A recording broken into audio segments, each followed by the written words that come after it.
Voici l'audio du commentaire concernant 2 Corinthiens, chapitre 4, les versets 15 à 18. Car tout cela arrive à cause de vous, afin que la grâce, en se multipliant, fasse abonder, à la gloire de Dieu, les actions de grâce d'un plus grand nombre. C'est pourquoi nous ne perdons pas courage. Et même lorsque notre homme extérieur se détruit, notre homme intérieur se renouvelle de jour en jour. Car un moment de légère affliction produit pour nous, au-delà de toute mesure, un poids éternel de gloire.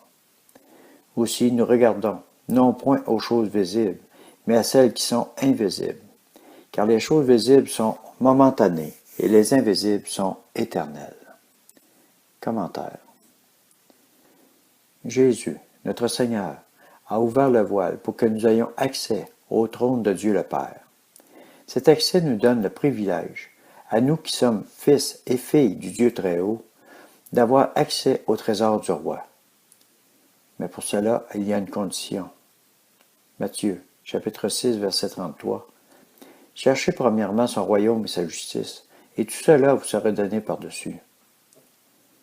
Trouver son royaume et sa justice n'est pas regarder aux choses terrestres, aux choses éphémères, mais aux choses spirituelles, les vraies, les véritables, celles qui durent éternellement. Verset 18. Aussi, nous regardons, non point aux choses visibles, mais à celles qui sont invisibles, car les choses visibles sont momentanées, et les invisibles sont éternelles. Matthieu, chapitre 6, versets 19 à 21. Ne vous amassez pas de trésors sur la terre, où les vers et la rouille détruisent, et où les voleurs percent et dérobent, mais amassez des trésors dans le ciel, où ni les vers ni la rouille ne détruisent, et où les voleurs ne percent ni ne dérobent. Car là où est ton trésor, là aussi sera ton cœur. Le cœur de l'homme est ainsi fait, il s'attache à ses biens terrestres. Mais Jésus nous enseigne à ne pas s'attacher à ces biens qui sont passagers, mais à ceux qui sont éternels. C'est pour cela que l'homme a de la difficulté à trouver le royaume et sa justice, et de recevoir les biens véritables. Soyez renouvelés dans vos pensées, dans votre manière de penser. Soyez bénis par le Dieu de l'impossible. Soyez enrichis par sa richesse, car tout lui appartient, et il fait couler où il veut son amour, son or et son argent. Soyez des fils et des filles marchant dans sa volonté, et recevez.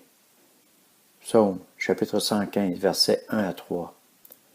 Non pas à nous, Éternel, non pas à nous, mais à ton nom donne gloire, à cause de ta bienveillance, à cause de ta vérité. Pourquoi les nations diraient-elles, où donc est leur Dieu? Notre Dieu est au ciel, il fait tout ce qu'il veut. Merci Seigneur pour ta grande bonté et ta grande richesse que tu nous donnes pour que nous en profitions, nous qui t'appartenons et qui marchons selon ta volonté.